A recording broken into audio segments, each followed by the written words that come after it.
Hello, friends. Welcome to the Georgia Tech AI podcast.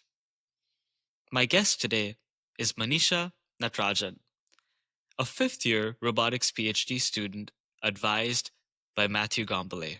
Her work focuses on the intersection of AI and human robot collaboration, developing robots that understand humans and can communicate their objectives. What makes her work especially compelling is her focus on situations where both humans and robots are imperfect. Her research focuses on how we can leverage the strengths of each to improve team performance in a collaborative setting. She also examines the various factors that affect human trust in robotic teammates. I'm really excited to dive into these topics today and ask Manisha about the various things that are shaping the future of human robot collaboration.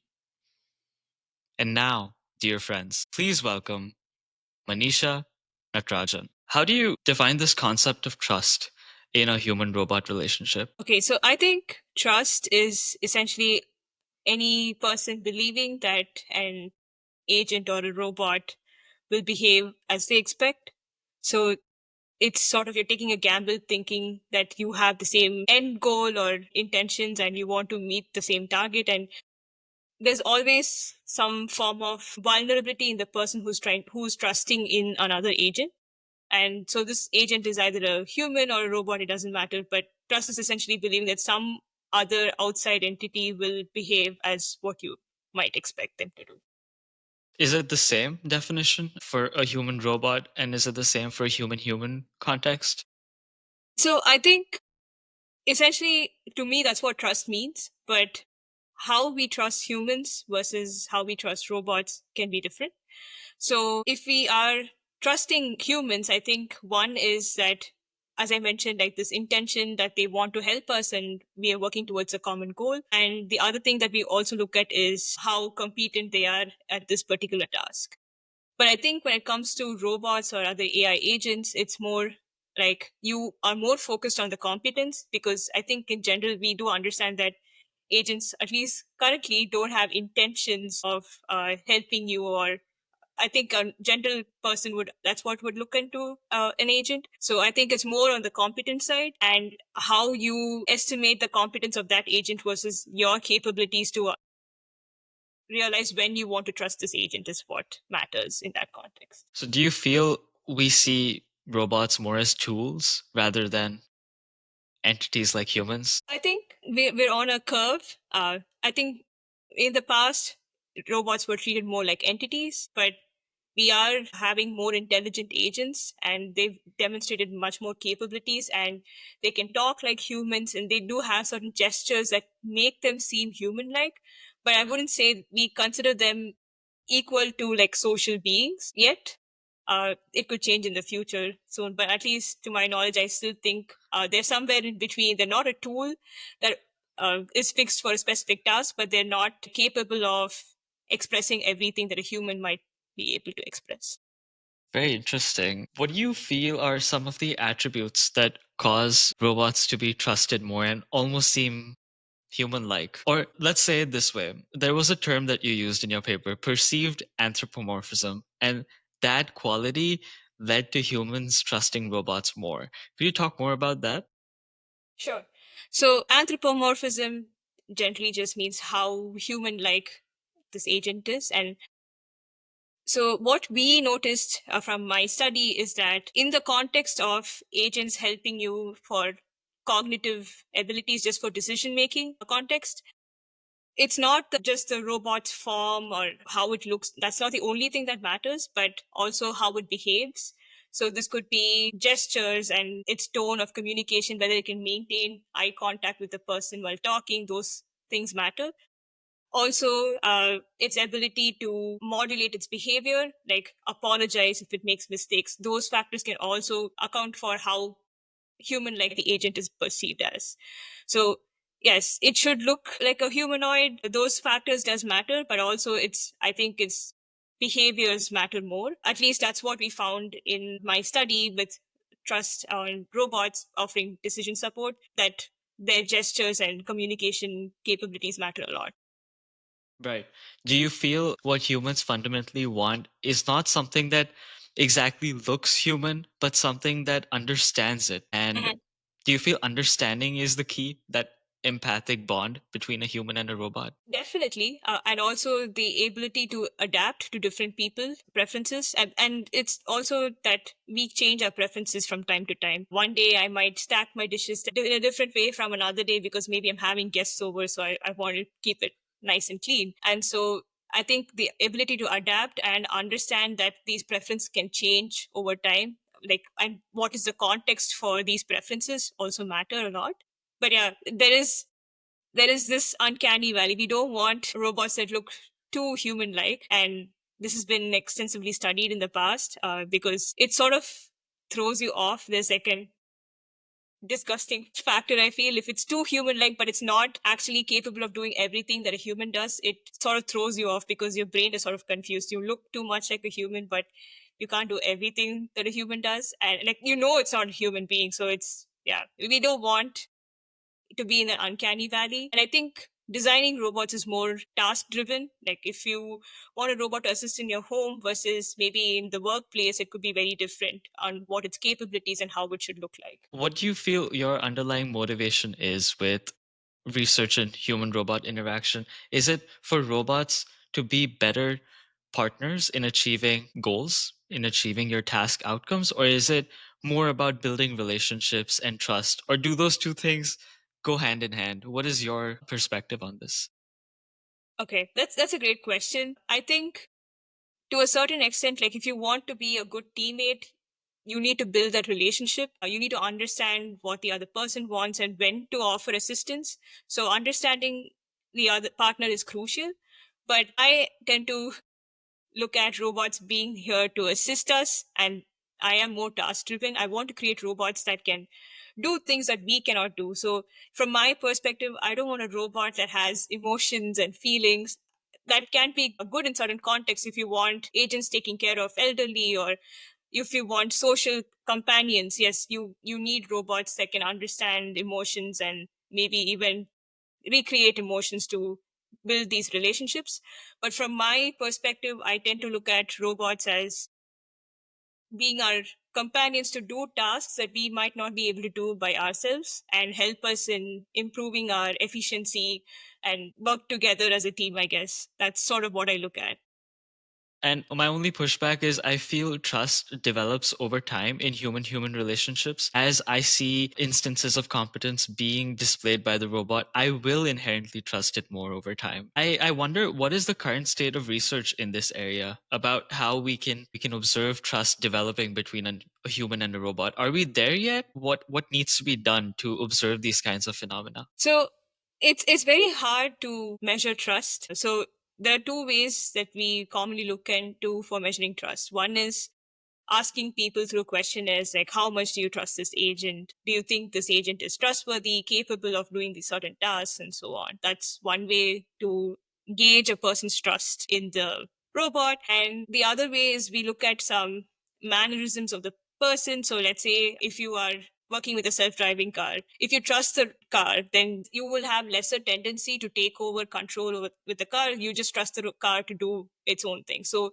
we also look at these behavioral mechanisms of how the person is interacting with the agent to understand how much they trust this agent. And I think trust is very dynamic, and studying longitudinal relationship between a human and agent is still like very less explored in research settings because it's hard for us to create these scenarios where we can have the person interact on for a longer period. So there are very few studies that have looked at that. And definitely there is some, I would say there's a lot of fluctuations in trust because you're trying to gauge how capable or competent this other agent is. And this can tend to stabilize more over time. But your expectations in the agent may also change with time if you think that this agent is an intelligent agent that is learning. So understanding this over longer periods of time is something that we still have to look into. Now that we have more smart devices in the home, I think it is more possible for us to look into like how do they interact with these agents like Alexa or Google Home, and how does this change over time. But that's something I think we still need to investigate as well. my opinion. Yeah, what I find fascinating is if you were in the shoes of, say, if you were in industry, for example, you were designing a robot for a household setting. Is your priority to increase trust between the robot and the human? I would assume yes, but then what are the downsides of humans just blindly trusting the robot? Are there any fail safes or any safety measures that we should have in place? Right. So yes, yes, we do want people to trust robots, but I don't think we should have people trusting the robot too much, because we cannot create perfect agents. They are always going to be limited by the data set that they're trained on, and maybe they encounter some unexpected scenario and they might not know how to behave. And as a human, they would still have to like intervene or look into what the robot is doing. So I would say we don't want people to trust robots too much. In a household setting, it might be different, because maybe if the robot is just helping you with cleaning the kitchen and those kind of activities, yes, you want to trust the agent. But if it is in a much more critical scenario, like let's say you have robots helping in search and rescue and those kind of situations where if the robot makes an error, it could have really, really severe consequences. We don't want the human operator or the teammate to just be like, okay, this robot is very good, I can just trust it and let it do its own thing. You need to still supervise or be interacting with this agent to understand what the agent is going through and when to trust this agent. So I think you need to set a balance on how much the person should trust. This is what we call trust calibration. So if you trust the agent too much, then you are likely to make mistakes that the agent would have made on its own. So having this human is like you have complementary strengths that the robot might not have, and you want to use both the strengths of the human and the robot to perform the task as efficiently as possible. And if you trust the agent too much, then you're not using your skills to improve the task. And if you don't trust the agent, then this it could lead to like not using the agent at all, and that is also what not what we want. So it's like if you have a Roomba at home, and if you know that you should know that okay, in certain regions it's good and in certain regions it might not be that safe. And I think it does come with a manual, but the worst it can do is maybe like run into something, or it might damage the robot. So those are the consequences that you can have in a home assistance robot. But if you are having agents that help with making decisions in like healthcare or in other scenarios where even like small mistakes could lead to life or death, then your consequences pay like there is a much more big risk. And so you need to be able to trust the agents to the right amount and understand what is the competence of these agents to ensure that we have a good relationship. Yeah. So there are two things. One is if I trust the robot too much, there's over reliance and I might not check its work when it's wrong. And the second is when I don't trust the robot at all. And when I should be listening to the robot, I don't listen to the robot. And it causes the team to do poorly. What is trust calibration? How do you ensure that you have that healthy balance between a human and a robot? What does that initial period of trust calibration involve to make sure that humans and robots are in sync about their capabilities? So, one way to go about it is upfront stating what the robot is capable of and where it might encounter higher uncertainty and might be unsure of certain tasks. And this could come through, like, let's say, if you're a robot designer, you can test how well this robot does in different settings and get a general understanding of where this robot is good at and where it might not work so well. And you can sort of tell this to the user upfront, like, this is what the robot is capable of. So, this is where you should trust, and this is where you should probably take it with a pinch of salt and not trust it all the time. So that's one way to calibrate the trust. But you can also calibrate trust as you build this relationship. So you can see that, let's say, the robot suggested something and it turned out to be not the best thing. And if there's some way of evaluating that that was not the best thing, that the robot can say, hey, like, I made this error and maybe we could have done something better. So communicating can also establish this calibration as you build this relationship. So yeah, that's, I would say those are the ways you can go about calibrating someone's trust. And not always we would be able to understand what the agent is capable of or not, but at least setting some base level expectation saying that, okay, this agent is not perfect. It is going to make mistakes, can help a person understand when they should depend on the robot versus not depend on it and use their own intuition. You talked about transparency, communication, and what I found really fascinating is one of your papers addressed how you explain yourself, how the robot explains themselves. Do they apologize? Do they blame the user for not checking their data? Or do they stay neutral? Can you expand on each of these three and tell me about what was the result? What do users trust more? Right. So, okay, I wouldn't call this explanation. So it was just the robot sort of providing feedback on. So both the user and the robot in this scenario can evaluate after they make a decision whether it was right or wrong. So they both informed that, okay, this was the right thing to do or the incorrect thing to do. And in that case, how the robot reacts or provides a feedback is what we looked into. And in my study, what I found was that when the robot said, okay, hey, you should have been more careful and like check my recommendation, people didn't like the robot as much. They were like, oh, this robot is like blaming on me and I trust this robot less. But they tend to be more careful when they interacted in subsequent rounds. So they were like more cautious and actually reasoned whether it or not to take the robot's advice. Whereas the robot apologized, which is also a common strategy for trust repair from other works. So people liked it. They're like, oh, this robot is so nice. It made a mistake and it apologized. I trust this robot. At least it's apologizing. But that didn't make them actually be cautious and evaluate the robot's decisions later on. So they didn't learn from it. They were like, okay, this robot is apologizing. I'm just going to trust this robot. So that's not what we want. If we want people to be more cautious and take into consideration the robot's suggestions and evaluate it before just trusting, then we don't want robots simply apologizing all the time. And I think so we want to strike a balance. We don't want them to trust too much or not trust at all. And so one thing we found was that if we have like a preface to the study where the robot explained that it might make mistakes, and like setting the user's expectations really helped. So in that case, if the robot said, hey, you should check my solution or my recommendation, the drop in trust was like much lower. So they knew that this robot is capable of mistakes, and they understand that if they made a mistake, that's also partly on them and that they didn't check because their expectations are now slightly different. But if we didn't mention this and if the robot makes a mistake and then it blames, like saying, hey, you should have checked, and then that sort of threw people off and they're like, okay, I don't like this robot because it's blaming me. Yeah, that's fascinating. So it's almost as if you have to give the human what they need versus what they want. You don't want to be too nice because just being nice doesn't help us get better at the task. Yeah. Is that's a dilemma, right?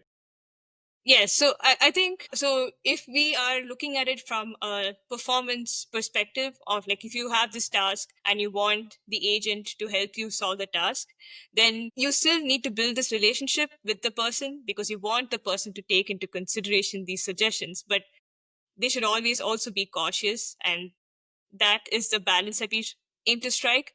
If it is more in like social situations where you just want a companion or you want advice on different things, maybe things could be different. And in that case, you're more focused on building this relationship because a lot of my research looks into, okay, how can we use the strengths of both robots and humans to make effective decisions? I want the person to be careful to trust the robot and not always accept the robot suggestions. There's one paper that you had about the robot interrupted the user and they took over control.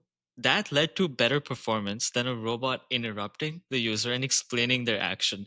Can you talk about that? Because I feel it ties in directly to what you were saying. Right. So in that paper, we designed a game where the user is trying to reach a goal and there's some limited observability for the user and the robot. So both of them will make mistakes. But if the robot is extremely sure that whatever the human suggested is a mistake, and if it can find an alternate path, it sort of saves time by taking the alternate path and then like either explaining or just going along that path if the user is okay with it.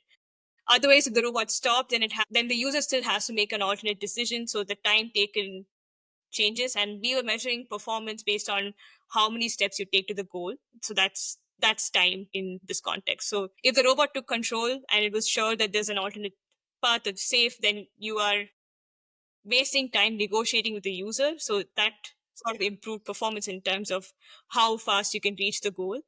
And sure, there are some users who are not okay with it. So the robot tries to understand, okay, if I take control, will this person be okay with it? If not, then you can keep going back and forth and you might not end up reaching the goal at all. So that's also bad.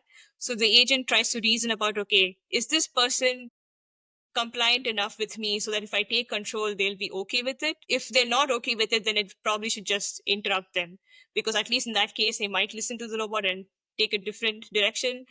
But if the person is not at all compliant and like very stubborn and they're like, I want to go this way, then the robot would just give in and be like, okay, that's that.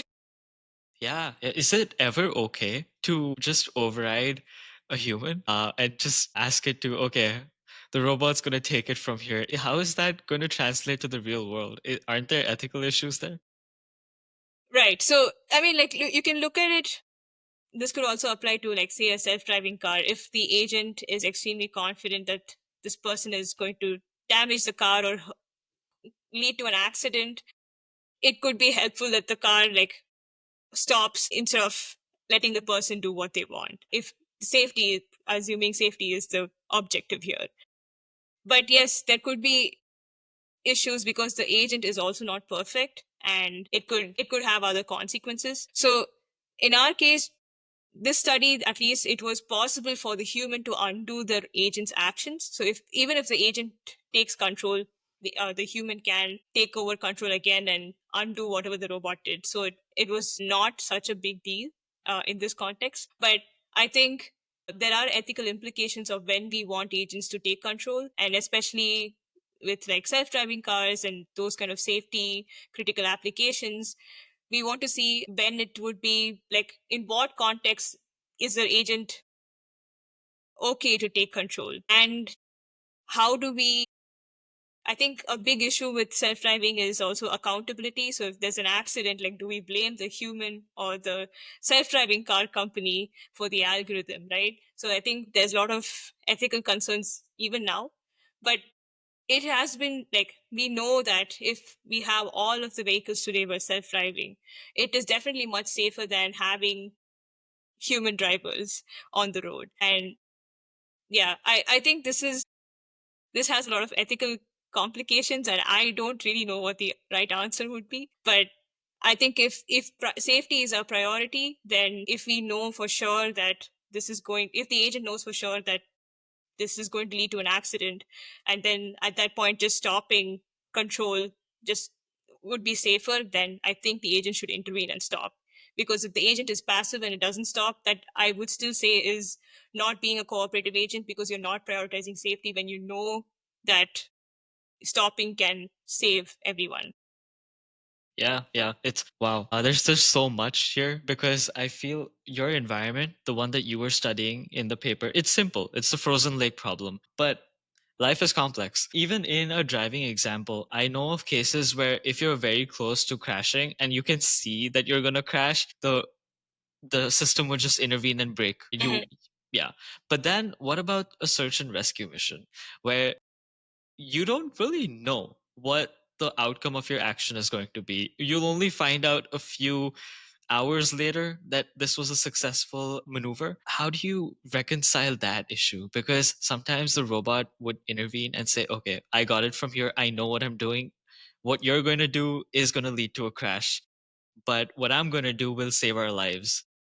How do you deal with that when the outcome of your decisions are not apparent to you? Right. So a lot of real world scenarios are like that. So we call this like sequential decision making, because you have to take a sequence of decisions and only you can see the outcome after some time. Typically, we as humans are not great at evaluating all possibilities to understand what the outcome would be upfront. This could vary from task to task, but especially if you have longer tasks where you have to take a lot of decisions to understand what might go well versus what might not go well. Like, we are not the best. We might not always come up with the optimal solution to these problems. And having agents help us can be beneficial because they could have more computation power to understand what are the different possibilities that could happen. And I think it's very tricky to evaluate who should take control. It's hard for us to come up with optimal decisions, and especially if you are working under pressure and you need to make quick decisions in a rapid succession. We as humans tend to be suboptimal, and this can happen in several critical situations. Like, yes, one is like accidents, like in driving, you see someone overtake you and you know that someone's behaving in a weird way, like you need to take a lot of actions quickly. And this could also happen with, like, let's say there's something wrong with an airplane and like the autopilot isn't helping. You need to figure out quickly what to do so that you can save everyone's lives and land safely. So in those scenarios, like, we might not always be able to come up with optimal decisions, and having an agent which can compute quickly what the consequences of different decisions are can help us to take better decisions. But yes, these agents are also not perfect, and then it becomes a question of who should take control, right? Like, who should be in charge in these scenarios? If, according to me, for average, the agent is better at making decisions under these scenarios, then the agent should be in charge than the human. Others might disagree, but I think at that point, it's relative capabilities of the agent versus the human. And if the agent is better, then the chances of us performing better are higher if the agent takes action than the human. But that's always, like, I think there's a struggle between accepting that the agent is better than us. Even, I think, with self-driving cars, everyone thinks that they are better drivers, but the self-driving car is better than other drivers on the road, because you are always like, oh, others drive terribly. I'm sure having self-driving cars will help, but I'm a good driver, so I don't want it. So that's always that. I think there's also this ego struggle, I would say. We don't want to let control go. And that could be a personality factor. Some people like to be in control and they always want to be in charge, and they might not have like agents taking control. But as I mentioned earlier on, it's not just about the person liking it or not. I think at the end of the day, if you care about solving a task as effectively as possible, then whoever is better at the task is the person, or the agent should take control. There's so much that you said there, and I want to drill into a lot of these factors. There's no perfect answer to this situation. If there's anything that we can do, it's explore each of these factors and arrive at a better policy, which can vary depending on the situation. One thing I want to talk about is stress. In high stakes scenarios, search and rescue missions, where there's so much uncertainty and anything that the human does is a source of stress. Do you feel in those circumstances humans tend to over rely on robots? Right. Okay. I don't exactly know of any studies on the top of my head where they've looked at studying how people rely on robots under stressful scenarios. Because typically, if we study these in, let's say, lab environments, you can artificially create stress, but you're not risking people's lives. No one's life is at stake. It's probably a game, and maybe you might perform worse and you might get compensated a little less. So it's very hard as academic researchers for us to understand how people might rely on these agents under stressful scenarios in the wild. So I don't have a good answer for that. But typically what I've seen is that if people are stressed, then they perceive the task to be much more complex than what their true capability is at the task. In general, when a person assumes that the task is very complex and they're working with an agent, and if they believe that the agent is more competent, they would just rely on the agent.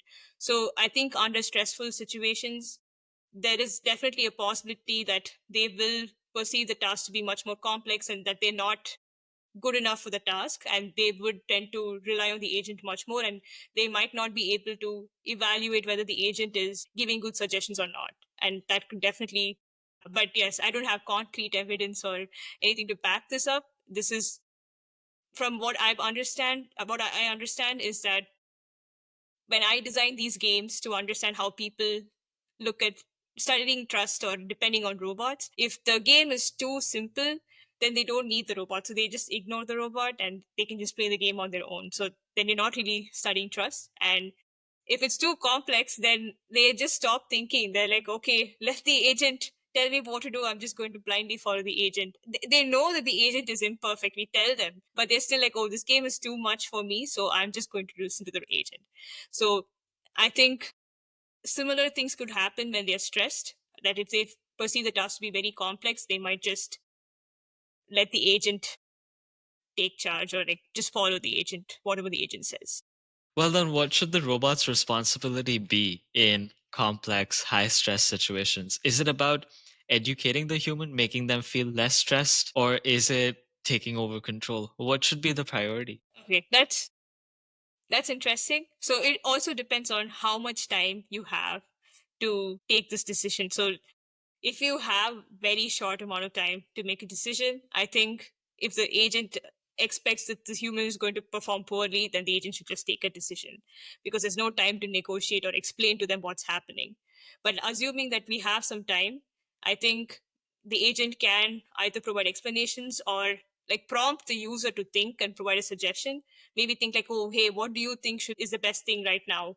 Take into consideration what they think and maybe provide a suggestion as to why that might be the best choice or why there might be alternate choices that are better. And in that case, the human could be much more aware of what is happening in the situation and take a much better decision. But again, this depends on how much time you have to decide in these scenarios. And also, say that we had all the time in the world. It also is worthwhile to model stress and frustration. And I'm curious as to how a robot would do that with a human. Any ideas? So the ways that we've looked at in the past, we as in the community has looked at studying stress is either is mostly through physiological measures, your heart rate variability, your skin conductance, and these kind of measures. So if you have access to these sensors, or let's say you have at least a smartwatch that's measuring your heart rate, then you can relate how stressed or like whether this person is experiencing high workloads, and then you can have an agent provide recommendations accordingly. And the agent should have some way to access this data. The other ways I think for measuring stresses are also again through questionnaires, but I don't think that can accurately reflect how stressed a person is because I feel like questionnaires are always very subjective. So I can be extremely stressed and I might just be like, I don't realize that I'm extremely stressed. I could be like, yeah, I'm not stressed, but that's not actually accurate. But there are a lot of challenges in understanding stress because these are very person specific responses. So how my heart rate varies when I'm stressed is very different from how your heart rate would vary. So it would require extensive recording of my data. And over time I can say like if I'm in a calm scenario, like how my heart rate is and versus in different scenarios how my heart rate changes. And you can use that to calibrate how stressed I am. And I think this will be very person specific. So there are some challenges with that, and I don't think we have systems right now that can say that, but at least your smartwatch would tell you, hey, your heart rate is very high, like you should take a break or something. So that we are capable of, but using that to make informed decisions with an agent is still something that we should explore, and there's a lot of interesting avenues for that. It's fascinating. And I'm so glad that your research addresses this. It's understanding each human. As every human is unique, like you said, there is that zero shot understanding that you have to develop, adapting to the human without any prior data. You talked about a lot of things. You talked about stress, how that is manifested differently in different humans. You talked about skills, proficiency in your task. And you also talked about ego. All of these are factors that you'd have to consider. And it's not as if the robot would have one policy for all the people on the team. How do we ensure that over time robots begin to develop a granular understanding of each human that it works with and is able to tailor its feedback accordingly? What are the key enablers for that to happen? Right. So I think, yeah, there when you're studying trust, there are three facets always. Like one is the human facet, how there could be different factors like how skilled they are in the task, how stressed they are feeling, and those things. And one is the robot facet, like how does the robot behave, what is it capable of. And One is the task facet, like how complex is the task, and that all of this is interlinked. And so if we are designing robots to help humans for different tasks, we need to consider all of these factors. The cop out answer is that if we have a lot of data and keep training agents, they will get better with time on interacting with different people. But you still need some mechanism for the agent to understand that each person is different and you want to adapt. So one way to go about is that you can share some knowledge across different users. Like in general, this is what people prefer for a specific task, and in general, this is what I should do. But each person will have their own preferences, and you also want to keep track of those preferences and adapt with time. And that is an additional component that you need to consider. And you can also look at this from a different perspective and say, okay, you can cluster different people and say, like, hey, these kind of people like this sort of tasks, or like this sort of way to perform this task, and the other X person wanted me to do this task, and since Y is similar to X, I can do the same thing and Y would like it. So you can also do some sort of clustering or grouping of people to understand that similar people with similar personalities might have similar preferences, and you can adapt accordingly. But I personally like understanding or trying to reason about how different people's preferences change with time.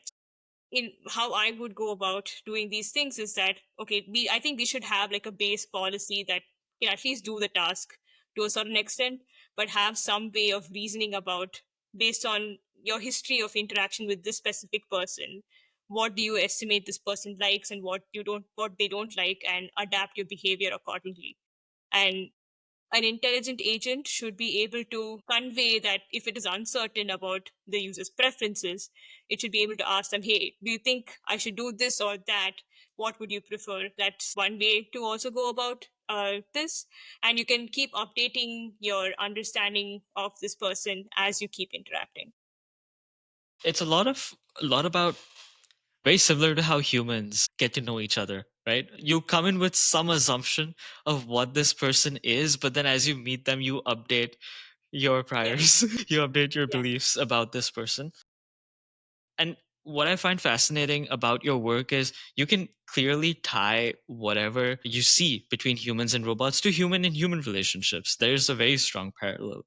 So I want to ask you, what are some things about humans that you've learned that have fascinated you through your research? Okay. I would say I always underestimate what humans would do. Underestimate is in the sense that they always are unpredictable. I would like design these studies thinking, okay, this is how a person might behave, or these are their preferences, and this is how they would change. But then you would find some new person who would do completely, totally unexpected. And I think that's what is fascinating and also surprising to me. And I think at least in the field of HRA, we say that, humans are the more difficult part than the robots. At least you know that this is what the robot is capable of. And like, although we have all these sci-fi movies telling that, whoa, robots are going to take over jobs and blah blah, we know in reality where our robots are and how they are in the lab. But the humans totally surprise us, the way they interact with the robot, and it really depends from like their prior experiences and what demographics they are from, and those factors also play a role. But I feel like humans are always surprising, and I'm always surprised in any study, any experiment I've done. I always find people who do completely, totally unexpected random things that you would have never anticipated. It's surprising and also makes this problem really challenging, because even as humans, like, you might know someone for a long time, and then suddenly they might do something that can totally throw you off. And I think that's what makes it really hard about this field. Like, understanding humans is, I don't think any agent can fully totally understand a human. We ourselves cannot understand. I can't understand my own decisions at certain points. It then becomes a question of like, what is essential to understand. Like, you don't need to understand everything about this person.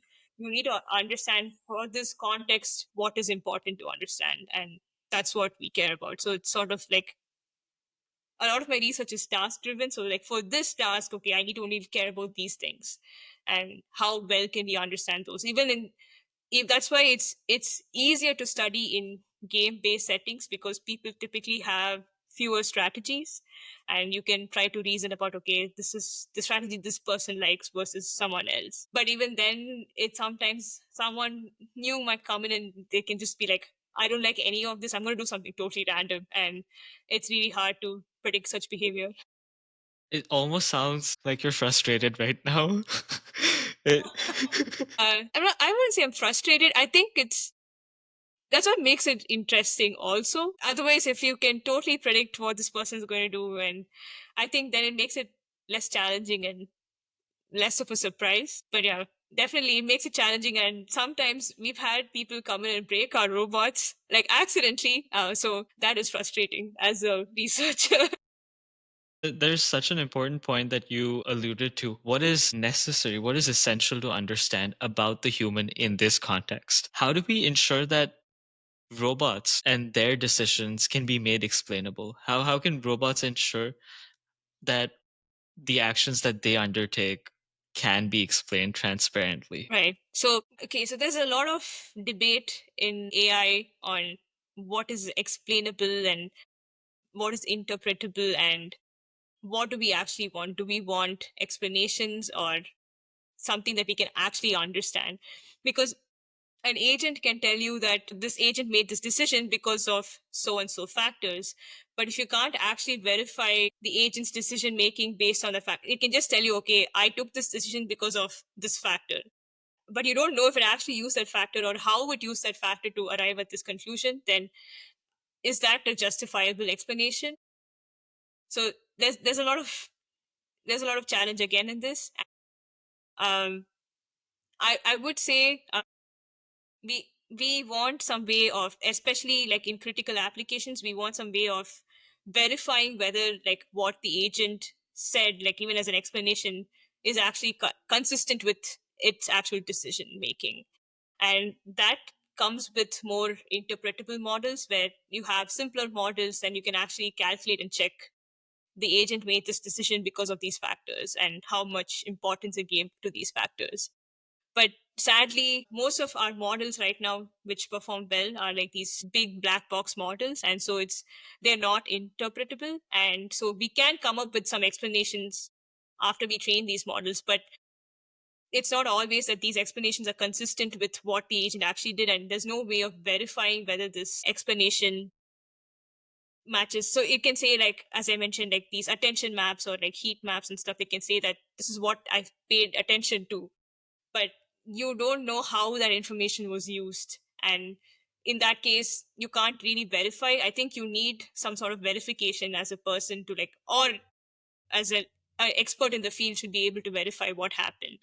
So I think I would like to think of this as like, in case of air crashes, we always have this black box that records everything, and we can go back and check what happened and see what led to the failure or so on. So I think we want explanations like that, or explanations I'm using in the colloquial sense here. We want explanations which we can verify and understand why this agent made this decision. And yeah, right now there are much very, I would say it's not explored to the extent of like where agents are. Like all these LLM agents are, I wouldn't say they're explainable. They can give an explanation, but you can't verify whether their explanation is consistent with what the agent did. So I would not say that's an explainable agent, but we want systems that are actually verifiable. And I think that's what, to me, is a good explanation. And to a lay person, you don't always have to give this explanation because they might not have the domain expertise to evaluate it. But I think there should be at least some group of people who can evaluate that decision, whether it's right or not. And this is there's this tension with what you mentioned before, because with humans, we don't understand ourselves. If I give you an explanation, it's hard to really understand if the explanation that I gave you, it truly represents my internal mental state. There is that tension. But maybe why we tolerate that is because we know what it feels like to be a human, but we don't know what it feels like to be a robot. And that's why maybe we apply different standards. Yeah. I Yeah, I definitely, our expectations for intelligent agents is different from humans. We know we are capable of making mistakes, and we don't fully understand ourselves to come up with concrete explanations.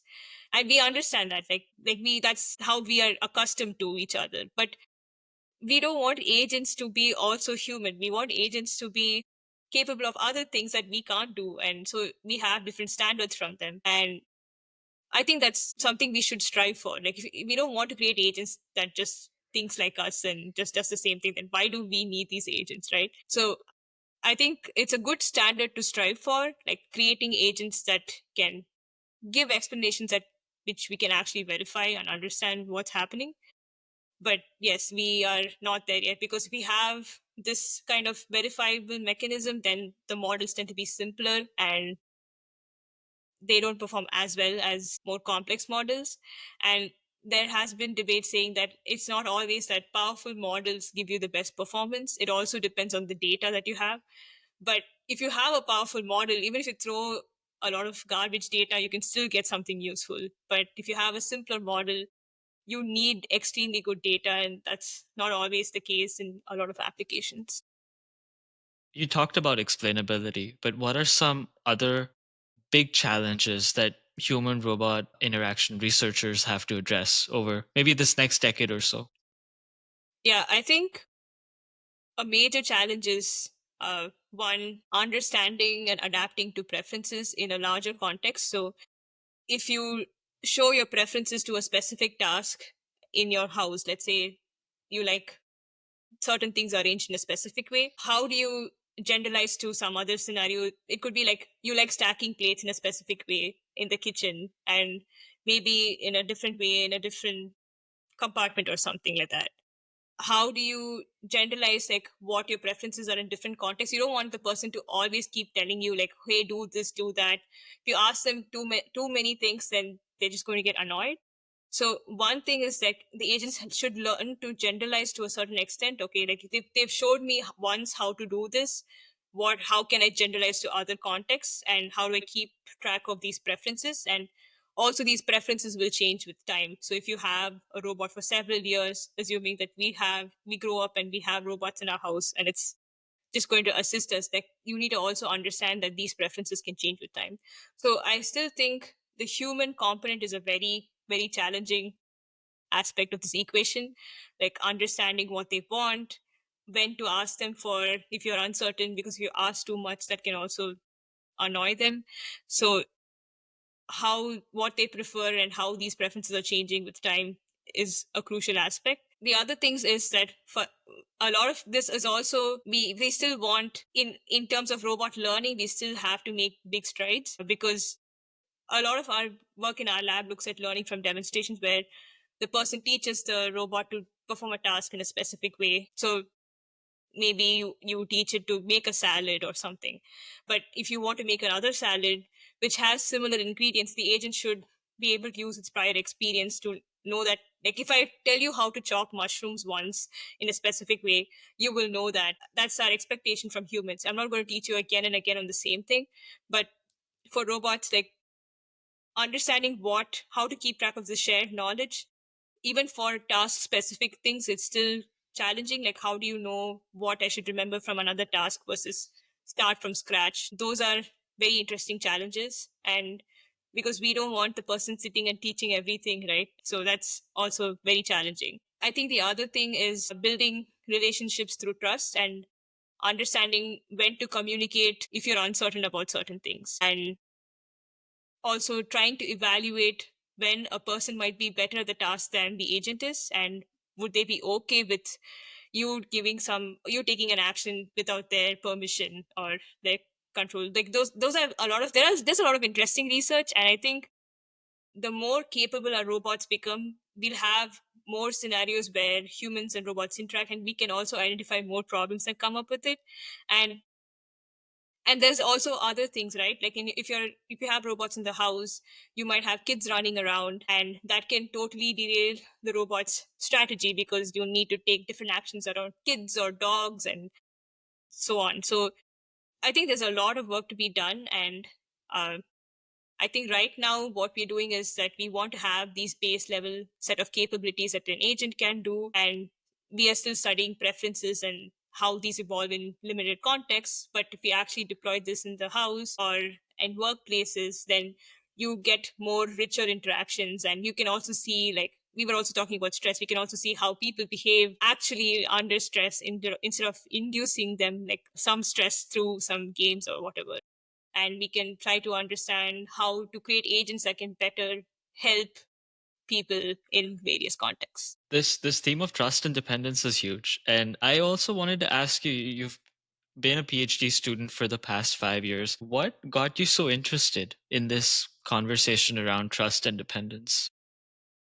Right. So I've always been fascinated about robots, I think, since undergrad. I did my undergrad in electrical engineering, but I really wanted to study robotics when I came to Georgia Tech. And I'm a huge Baymax fan, so I always wanted robots that interact with people and like, are also liked by people. They want to interact with the robot. We just don't want robots that are only just useful. So in that case, then you need to understand what the human wants and what they don't like, and how do we adapt or like communicate with robots. I got into this field because of my advisor, honestly. So I first started working in his lab on a different project, and he proposed this idea to me of like having this human robot interaction study where you're trying to understand how people depend on robots. And I found it really fascinating. I got to work with a lot of different robots, one thing. It also inspired me to understand how people make decisions. How do they actually think? Even though it's in a limited context, like it's just a game and the robot is providing suggestions, it's still interesting to see how people behave. During my first set of studies, as an experimenter, I wouldn't want to be a confounding factor and like stand there and see, monitor what the person is doing. But we would have these dividers and I would stand behind the divider. So I could sort of see what they were doing. And it's sometimes really fascinating how people react to different scenarios. And I would always talk with them after the experiment to see like, oh, what did they like? What did they not like? What they think they should see in these robots. And it really helped me understand a lot about what people want. And I think at the end of the day, if we want to create robots that actually help people, we need robots to understand people and we need to study this interaction. And I love working in this field because it is still kind of new. So there's a lot of space to grow and contribute in meaningful ways. And it sort of combines two interesting factors. One is building intelligent agents and actually understanding people and how we can create these agents to adapt accordingly.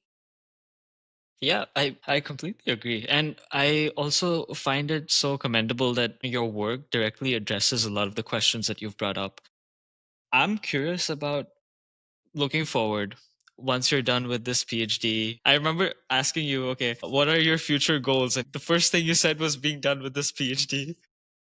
No, no, I was joking, but yes, I do want to be. I'm in my fifth year, so I do want to complete my PhD. But I like working in research a lot. I love doing this, and I would want to be in a place where I can continue working on research and building systems that can adapt with users. It could be a robot, it could be a self-driving car, it could be any agent, it could just be a chat agent or anything. But ultimately I want to build systems that actually interact with people. And one thing that I'm excited about after graduating is that I want to build systems where I can interact with people in real world scenarios and actually get feedback and see how we can improve and keep building better and better systems. Because I love my research, but it's still limited to sort of these game scenarios. And yes, we first have to understand this before we can actually deploy systems in the real world, right? But ultimately, at some point of time in my life, I do want to be building these systems that actually interact with a lot of users and see how well it can adapt to different users and what we can do to keep improving these systems and helping people in as many ways as possible. Do you believe you could have done anything differently during your time? Oh, that's a very interesting question. I don't know if I could have done different things, but I like the things that I worked on. I did take many detours, and I'm glad that I was part of this lab because I had the opportunity to take different detours because we were a big lab and we were working on different projects. So it really gave me an exposure to different ideas. So I think I've learned a lot and I'm very grateful for this experience. But yeah, overall, I'm very happy that I decided to do a PhD because after my master's, I wasn't really sure if I wanted to do a PhD. But I think looking back, I've learned a lot and I think it will always help me throughout my life. So I think it's a wonderful experience. And I wanted to end on the note of you saying, okay, looking back, this was such a rewarding experience. But I know you also mentioned that there were tough times where you felt, wow, this is such a grind. I don't know what I'm doing. I feel lost. What advice could you give to people entering into PhD programs in the middle of the journey to help them get out of any kind of inertia and remind them of the bigger goal? What would you say to them? Right. So I think one thing that needs to be said is that everyone goes through this experience. If you don't feel lost or if you're not stuck, then maybe you're not pushing yourself too much. This is supposed to be a growing journey, and it can be sometimes isolating because a lot of times you might be working alone on your projects, and if you're stuck, you can have wonderful friends, but they might not fully understand what you're doing to actually help you out. So it can also sometimes be isolating. In that case, I would say one thing, like reach out and talk to others, at least your friends or in your lab mates who are going through these processes, and like talking it out loud really helps because then they also will share their experiences and say like, hey, I've been stuck in this problem too, and you're not the only one, don't worry. And having that support system really helps. And yeah, one thing that I tell myself when I'm stuck is that, especially like even as a senior student you can get stuck, but I always try to like look back and see like, hey, how far I've come since when I started. Like initially I didn't even know this, but I've come so far, I've found out so many things, and that means I can also try and keep learning. So if you keep pushing yourself to take up challenging tasks, it is likely that you will get stuck and you might fail at different things, and you have to accept that it's okay, and you need to embrace the uncertainty and failure and say it's okay and you need to keep working, and try to just look at yourself the last week or yesterday, how you were, like maybe you're stuck in this problem, now you've solved it, and even try to take care of your small wins and like, celebrate them. Like I'm not saying like have a party or something, but try to celebrate your small wins. One advice a friend or a mentor of mine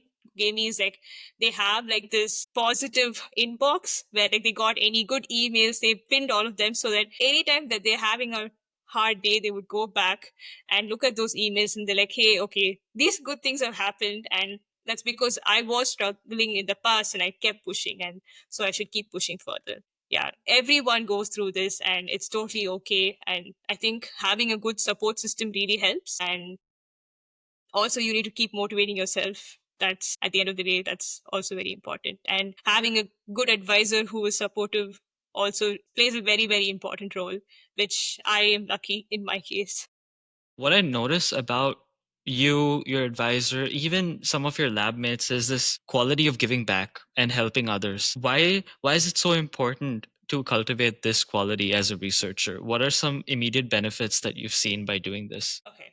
I think as a researcher, ultimately our goal is to push the frontier of human knowledge. I think our motivation is to contribute to the community in some way. So we are driven in that perspective.